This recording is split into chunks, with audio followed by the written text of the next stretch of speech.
నమస్తే. Welcome to great Andhra. మనతో పాటు ఉన్నారు సీనియర్ పొలిటికల్ అనలిస్ట్ జిఆర్ మహర్షి గారు. నమస్తే సార్. నమస్తే చందన గారు. సార్, చంద్రబాబు నాయుడు గారు కూటమి ప్రభుత్వం వచ్చి 1.5 సంవత్సరం అయిపోతుంది ఇంచుమించు. ఇప్పటికీ కూడా గత ప్రభుత్వం మీద అన్ని రకాల నిందలు వేస్తూనే అది మర్చిపోకూడదు ఇంకా ప్రజలు అన్నట్లుగా ఇప్పటికే వాటిని కంటిన్యూ చేస్తున్నారు. కరెంటు బిల్లు పెంచినా అది గత ప్రభుత్వం అంటారు. ఇంకా గత ప్రభుత్వంలో చేసిన తప్పులకే గంజాయి అయిపోయింది ఆంధ్రప్రదేశ్ అంటారు. ఇంకా అలాంటివి చాలా నిందలు ఉన్నాయి. అప్పులన్నారు. తర్వాత వీళ్ళు కూడా అప్పులు చేశారు. మరి 1.5 ఇయర్ అయిపోయినా కూడా ఇంకా వీళ్ళ గ్రిప్‌లోకి రాలేదా? లేకపోతే నిందలేయడం కోసం మాత్రమే వాళ్ళని తీసుకొని వస్తూ ఉన్నారా చంద్రబాబు నాయుడు గారు? అంటే చంద్రబాబు నాయుడు గారు నిన్న పింఛన్ల పంపిణీలో మాట్లాడినారు. ఒక రకంగా ఆయన మాట్లాడింది, ఆయన ఏమనుకుంటున్నారంటే జగన్ మీద నేను ఆరోపణలు చేశాను అని అనుకుంటున్నారు. కానీ ఒక రకంగా ఆయన ఫెయిల్యూర్ని ఒప్పుకుంటున్నాడు. మీరు 18 నెలలు అయింది మీ ప్రభుత్వం వచ్చి. లా అండ్ ఆర్డరు, పోలీసు సమస్తము మీ చేతిలో ఉంది. ఇప్పుడు కూడా గంజాయిమయమైపోయింది, గంజాయితో నిండిపోయింది, లేడీ డాన్లు పెరిగిపోయారు. వైకాపా ఒక్కరోజు కూడా పట్టించుకోలేదు, ఒక్క సమీక్ష సమావేశం కూడా చేయలేదు, జగన్ వదిలేశాడు అని అంటున్నారు కదా.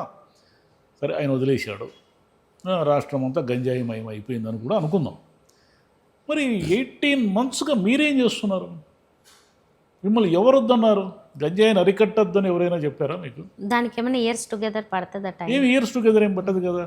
ఏ ఊర్లో అయినా పోలీసు వ్యవస్థకి చాలా సింపుల్గా తెలిసిపోతుంది ఎవరు గంజాయి అమ్మారు, ఎవరు అమ్ముతున్నారు. వాళ్ళు అనుకుంటే, స్ట్రిక్ట్గా అనుకుంటే, ఇప్పుడు నెల్లూరులో ఎవరో లేడీ డాన్ పట్టుకున్నారు, ఆయన ఎవరో సిపిఎం ఆయన్ని హత్య చేశారు, ఈమె వైసీపీకి సంబంధించిన మనిషి ఎవరు ఆదాల ప్రభాకర్ రెడ్డి అనుచరురాలు అని వీళ్ళు అంటారు. వీళ్ళేమో కోటమిరెడ్డి శ్రీధర్ రెడ్డితో ఆమె రెగ్యులర్గా టచ్లో ఉంటారు, అసలు శ్రీధర్ రెడ్డి ముఖ్యురాలు అని వీళ్ళు అంటారు. సరే, ఎవరు అనేది పక్కన పెట్టండి. గంజాయి వల్ల యూత్ చెడిపోతుంది, ప్రజలకు ఇబ్బంది, వాళ్ళు ఏవైనా అరాచకాల మత్తులో చేస్తే అది లా అండ్ ఆర్డర్ ప్రాబ్లం అవుతుంది అనేది అది క్లారిటీ ఉంది కదా అందరికీ. ఈ క్లారిటీ ఉన్నప్పుడు మీరు ఎందుకు అరికట్టలేకుండా ఇప్పుడు గంజాయి వాళ్ళని ఈడ్చి తన్నండి, చట్టాలు మార్చండి, జైల్లో వెయ్యండి, వాళ్ళ ఆస్తులు సీజ్ చేయండి, చావగొట్టండి పట్టుకొని. ఎవరు వద్దంటారు మిమ్మల్ని ఎవరైనా వద్దంటారా? చిన్నపిల్లల్ని చెడగొడుతున్న వాళ్ళని, వాళ్ళ పట్ల సొసైటీలో ఎవరికైనా సానుభూతి ఉంటుందా? గంజాయికి సంబంధించి చంద్రబాబు నాయుడు గారు ఉక్కుపాదం మోపారు అనుకుందాం, మోపండి, ఎవరు వద్దన్నారు మిమ్మల్ని? ఇవన్నీ ఏమీ చేయకుండా 18 నెలల తర్వాత మళ్ళీ వైసీపీ పట్టించుకోకపోవడం వల్ల గంజాయి మయమైపోయింది, యూత్ చెడిపోయారు, ఎక్కడ చూసినా ఆడవాళ్ళు కూడా గంజాయి తాగుతున్నారు, మహిళలు అలవాటు పడ్డారు, లేడీ డాన్లు తయారయ్యారని సాక్షాత్తు ముఖ్యమంత్రి చంద్రబాబు నాయుడు గారే అంటే ఇంక దానికి ఏం చేయాలి? ఎవరైనా ఏం పరిష్కారం ఉంది? మీరే పరిష్కారం చూపలేనప్పుడు ఇంకెవరు చూపుతారు పరిష్కారం? చంద్రబాబు నాయుడు గారు అర్థం చేసుకోవాల్సింది ఏమిటంటే, మీ చేతిలో లా అండ్ ఆర్డర్కి వచ్చి 18 నెలలైంది. మీరు ముఖ్యమంత్రిగా ప్రమాణ స్వీకారం చేసి 18 నెలలైంది. ఇప్పటికీ ఆంధ్రప్రదేశ్లో ఇంకా గంజాయి విశృంఖలంగా ఉంది, క్రైమ్ రేటు పెరుగుతూ ఉందంటే దానికి మీరే కారణం. వైసీపీని మీరు అనాల్సిన అవసరం లేదు. వైసీపీ ఏం చేసింది, ఎలా చేసింది అనేది అది అయిపోయింది. ఒకవేళ వైసీపీ హయాంలో గంజాయి పెరిగిందని కూడా అనుకుందాం, గంజాయి వ్యాపారం విపరీతంగా చేశారు, వైసీపీ నాయకులే చేశారని కూడా అనుకుందాం. అయిపోయింది కదా ఆ ఎరా. మీరు వైసీపీ నాయకుల మీద కూడా కేసులు పెట్టండి, వైసీపీ నాయకులు కూడా ఎత్తి జైల్లో వేయండి, గంజాయితో సంబంధం ఉన్న ఎవరిని వదలొద్దండి. ఇదే కదా ప్రజలు కోరుకుంటారు. సింపుల్ ఇది. దీనికి కూడా మీరు ఇంకా మళ్ళీ మీటింగుల్లో వైసీపీ జగను అని నామస్మరణ చేస్తే ఎంతకాలం జగన్ మీద మీరు రకరకాల నిందలు బురదలు వేసి మీరు చేయాల్సిన పనిని ఆయనకి అంటగట్టి మీరు ఎందుకు ఇంకా కాలం వెలిగిస్తున్నారు? మీ పార్టీలోనే మీ ఎమ్మెల్యేనే ఎంపీ మీద ఆరోపణలు చేశాడు కదా, ఈయన వల్ల గంజాయి వ్యాపారం చేయిస్తున్నాడు ఈయనని. చేయలేదా? శ్రీనివాసరావు గారు ఆయన చిన్ని మీద చేయలేదా? మరి ఏం చర్యలు తీసుకున్నారు మీరు? మీ పార్టీలోనే విపరీతంగా మద్యం లిక్కర్ డాన్లంతా ఉన్నారు కదా, ఏం చేశారు మీరు? లిక్కర్ డాన్లకు, లిక్కర్ అయినా గంజాయి అయినా యూత్ని ఎంతో చెడగొట్టేదే కదా. మరి మీ పార్టీ నిండా మద్యం వ్యాపారంతో సంబంధం ఉన్న వాళ్ళని పెట్టుకొని మీరు మరి ఇంకేదో వైసీపీని ఇంకా ఇంకేమంటారు, ఎంతకాలం అంటారు వైసీపీని? రోడ్లు గుంతలు కూడా వైసీపీనే పట్టించుకోలేదు అంటారు. మీరు 18 నెలలు అయింది కదా, ఎవరు వేద్దన్నారు మీకు రోడ్లు? మీకు వస్తేనేమో ప్రకృతి విపత్తులు, వాళ్ళకు వస్తేనేమో డబ్బులు లేకపోవడం. జనవరి కల్లా రోడ్లు వేస్తానని ఆయన అంటున్నాడు. గింతలు ఏముండవు, పక్కగా ఉంటాయి రోడ్లు అంటున్నాడు. Very good.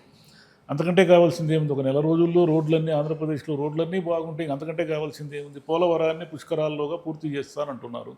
మంచిదే, అంతకంటే కావాల్సిందేముంది. చంద్రబాబు నాయుడు గారు చెప్పినవన్నీ చేస్తే అంతకంటే కావాల్సిందేముంది. లా అండ్ ఆర్డర్లో మీరు స్ట్రిక్ట్గా ఉండొద్దని ఎవరైనా కోరారా? ఈ 18 నెలల తర్వాత కూడా వైసీపీ వాళ్ళే ఇంకా గంజాయి వ్యాపారంలో బ్రహ్మాండంగా చేసి హత్యలు కూడా చేస్తున్నారంటే అది మీ వైఫల్యం. అది వైసీపీ వాళ్ళ విజృంభణ ఎలా అవుతుంది, వైసీపీ వాళ్ళకి సంబంధించిన నేర చరిత్ర ఎలా అవుతుంది, అది మీరు కదా అవన్నీ అరికట్టాల్సింది.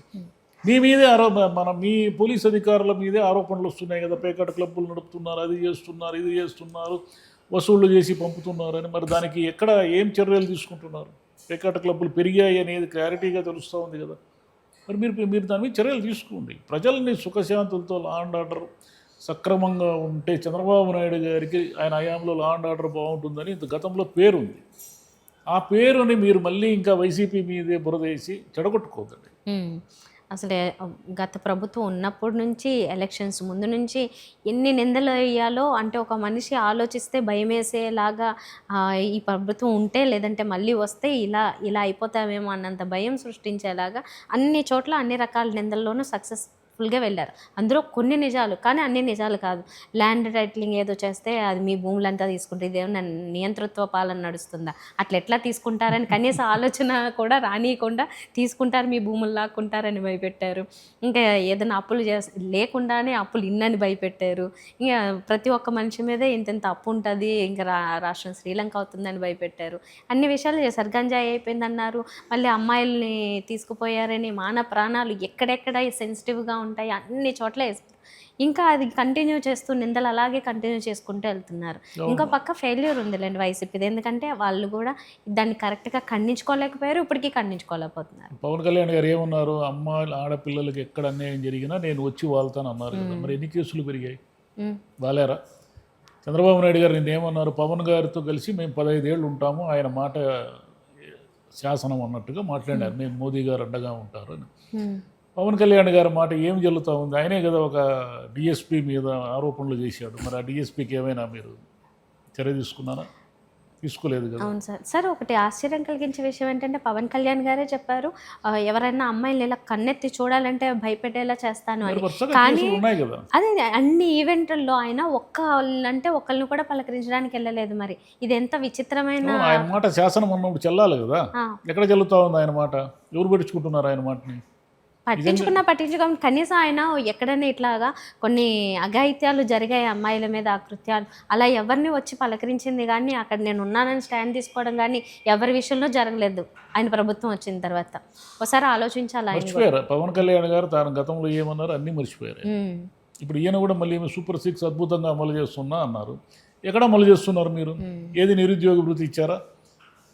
ఆడవాళ్ళకి 1500 ఇచ్చారా? ఇవ్వలేదు కదా. ఎన్ని సిలిండర్లు ఇచ్చారు? రైతులకు ఎన్ని విడతలు ఇచ్చారు? అమ్మకు వందనం 1 ఇయర్ ఎగ్గొట్టారు కదా. మరి సూపర్ 6 ఎక్కడ అమలు చేస్తున్నారు మీరు చెప్పండి.